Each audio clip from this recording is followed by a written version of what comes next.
Hey there mga my loves, Gemini! Thank you so much for always being here with me in this channel mga babes, no? Pero bago tayo mag-start, no, reminders muna as na hindi ito for everyone. So, just take out only, no, yung mga messages na tingin mo ay for you. At wala tayong gender here, babae, lalaki, LGBT cross-watchers, you can flip roles if you want. Of course, you can do that. And at the end of the day, of course, you always have your free will. So, yun nga mga babes, ang content natin ngayon ay aalamin natin kung sino ba ito, no, na pinaka-kumokonekta sa iyong energy. Isa lang, no? Isang tao lang yung pagpupukusan natin ngayon, no? So, alamin natin yan, no? Ano ba yung intentions niya? Ano yung laman ng thoughts niya for you, Gemini? Who is this person here? We're gonna get clues and hints coming from this person, okay? So, by the way, before we start, meron pala tayong mga other channels, no, na maaari mo ring pagtambayan. Ang mga links ay nasa description box. You might want to check those out. Kaya naman, ano pang hinihintay natin? Let's go ahead and check this for you, Gemini. Let's see who is this energy connecting to you, no? Pinaka-kumo-connect sa'yo. Sino itong most connected sa'yo? Gemini. Spirits and angel guides, Archangel Michael, can you please show me? Who is this person here connecting with my Gemini people, please? What is this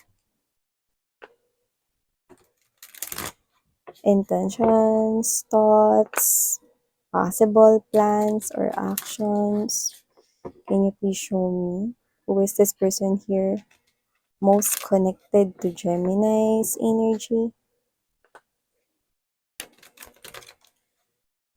Gemini.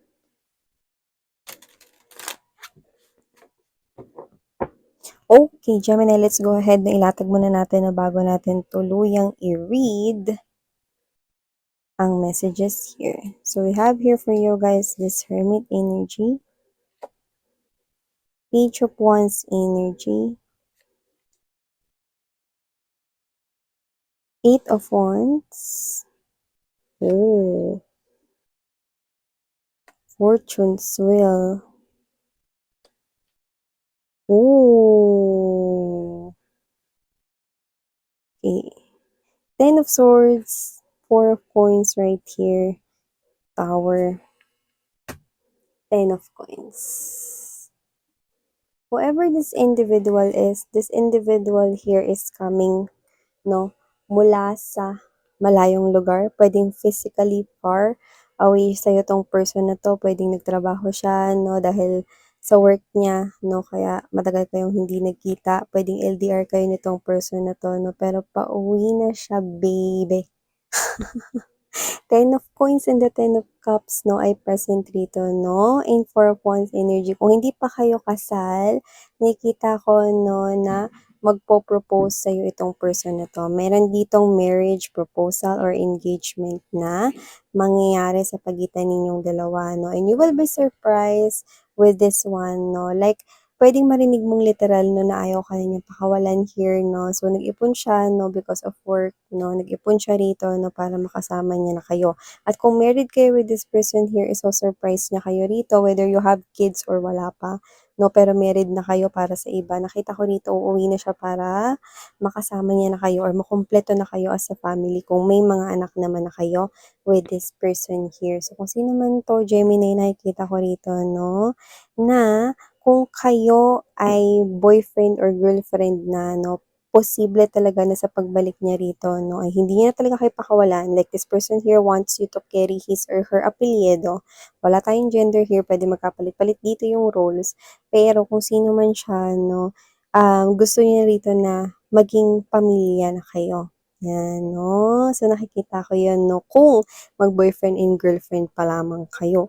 Ngayon, kung mag-asawa na kayo, no, or kayo ay married na, nakita ko rito, no, na itong person na to, no, ay uuwi na siya rito, no, at marami siya ritong magaganda ritong mga balita na dala-dala, no. Yung iba nakita ko rito na may mga pasalubong, no, like literally, hindi lang yun yung in-expect ninyong balikbayan boxes or mga material things na mga dala-dala, no, para gifts and presents, no. Like, yung biyaya na dala-dala niya is yung puwedeng meron siya ritong sapat na iniipon para pang-negosyo 'no, hindi na siya aalis na magtatayo na lang kayo ng negosyo together or eto na, sobra yung naipon niya here na to the point na baka makabili pa kayo ng property or pagtayuan ng bahay, house and lot, mga gano'n. So, nakikita ko rito 'no, na this person here will be bringing a lot of good news 'no, at isa ka sa naging inspirasyon niya 'no, at kung may mga anak na kayo, kayo ng pamilya ninyo ang naging inspirasyon niya 'no, kung bakit nagtrabaho siya dun 'no. Medyo mahirap yung nakita ko rito naging kalagayan niya 'no, nung malayo siya sa inyo kasi parang na-homesick siya. 'Yan 'no or, malayo sa inyo ta's hindi pa niya kayo masyado nakakausap kasi yung iba puwedeng may time difference dito. Kunwari gabi dun, dito umaga, mga ganyan 'no. So, just take how this resonates here 'no. But this person here is coming back 'no. So, nakikita ko rito 'no, na puwedeng mas older ito sa'yo kung may age difference man 'no. Pero nakikita ko rito 'no, that this person here feels so young, in love dahil sa'yo 'no. So, yung iba for some reason 'no, nakita ko rito na bibili rin kayo ng car. So, baka manggaling yun sa kanya 'no. Bibili rin kayo ng car o bibilhan ka niya ng car. 'Yan 'no, taray. May gano'n. Or yung iba puwedeng bumili kayo ng vehicle 'no, na puwedeng gamitin ninyo pang negosyo, 'yan 'no. Kasi nakikita ko dito parang pangkabuhayan showcase, eh. So, yun nakikita ko rito for others 'no. Yung iba naman 'no, sabi, "Miss yan, paano naman kayong mga singles, wala ka ba nakikita diyan?" Meron akong nakikita rito Gemini na para sa inyong mga singles kayo, 'yan 'no. Meron akong nakikita rito 'no, na paparating pa lamang sa life ninyo. So, kung sino 'to 'no, may posibilidad 'no, na hindi siya taga dito at baka pansamantala lang siya ritong manatili or tumigil 'no. Sabihin na natin baka galing siya sa ibang bansa, iba sa inyo 'no, ta's dito siya magse-stay 'no, pansamantala sa Pinas 'no. And then yung iba naman puwedeng, hindi siya taga ibang bansa 'no, pero puwedeng sa iba siyang rehiyon or region 'no, or iba naman ibang state 'no, or country naman sa iba 'no. Kung gano'n man 'no, dito siya titigil puwedeng malapit sa inyo or, diyaan mismo 'no, sa kung saan kayo nagtatrabaho, 'yan 'no. So, wala siya ritong kinalaman sa kahit na ano man 'no, na business with you, okey? Kasi meron siya ritong sariling iniintindi. Ngayon, nakikita ko rito that this is destiny here turning for you guys 'no. At posible 'no, na itong person na 'to kunwari may business siya malapit sa pinagtatrabahuhan mo, example 'no. So, dahil sa business na yun, posibleng yun yung maging step para magkalapit kayo, pero hindi ka pa niya kilala.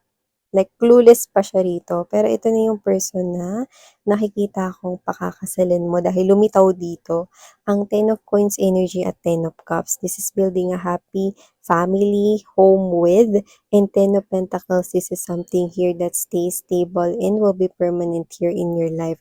Whoever this guy is, para sa'yo single, 101% estranghero siya.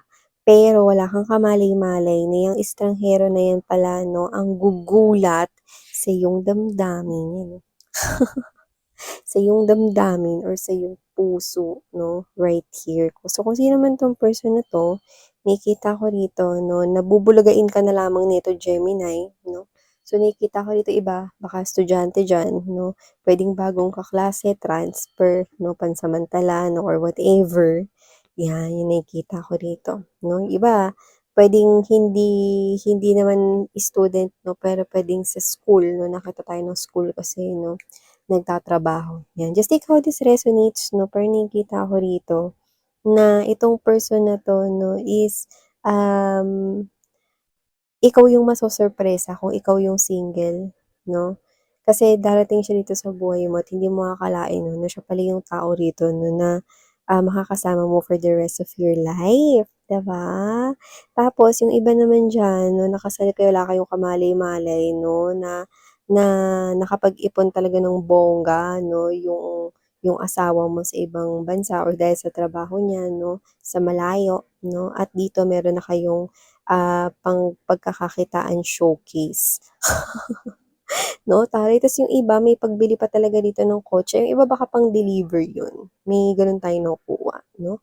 Yung iba naman puwedeng kung mag-jowa na kayo, nakita ko rito yung possible na marriage proposal 'no, bilang lang kayo 'no, like pagbalik nitong ka-LDR ninyo 'no, bilang lang kayo 'no, siguro 1 month, matagal na yun, nakita kong magpo-propose siya sa'yo. Siyempre paghahandaan niya 'no, nakikita ko rito na kung ano yung gusto mo yun yung gagawin niyang paandar para sa kanyang marriage proposal 'no, at siyempre ano pa nga ba 'no, walang sariling originality. Nakikita ko 'no na ikakasabwat niya ang iyong family kaya kung gusto mo siyang mabisto, sundan mo ang family members mo. Hindi lumalabas 'tong kapatid ko pero aalis siya ngayon, sundan ko nga 'to. May gano'n.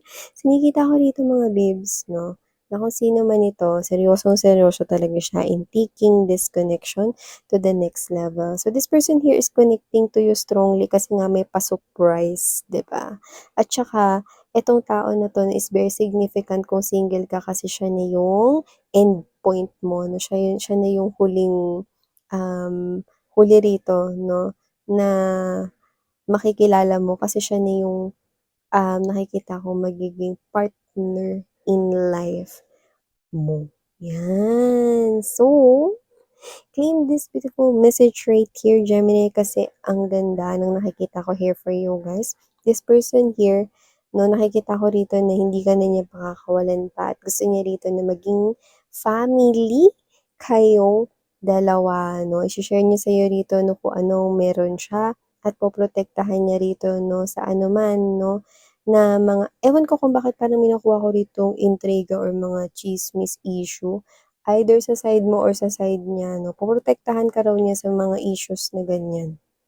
May nakuha tayong gano'n 'no. So, puwedeng may ganyan 'no, na parang issue about you or sa kanya na hindi mamatay-matay 'no, na puwedeng pinag-usapan pa rin ng mga kapitbahay ngayon 'no, pero nakikita ko rito na yung mga kapitbahay ang hindi maka-move on. 'Di ba? So, kung sino man 'tong energy na 'to, nakikita ko na poprotektahan niya raw kayo from any harm right here. Excuse me.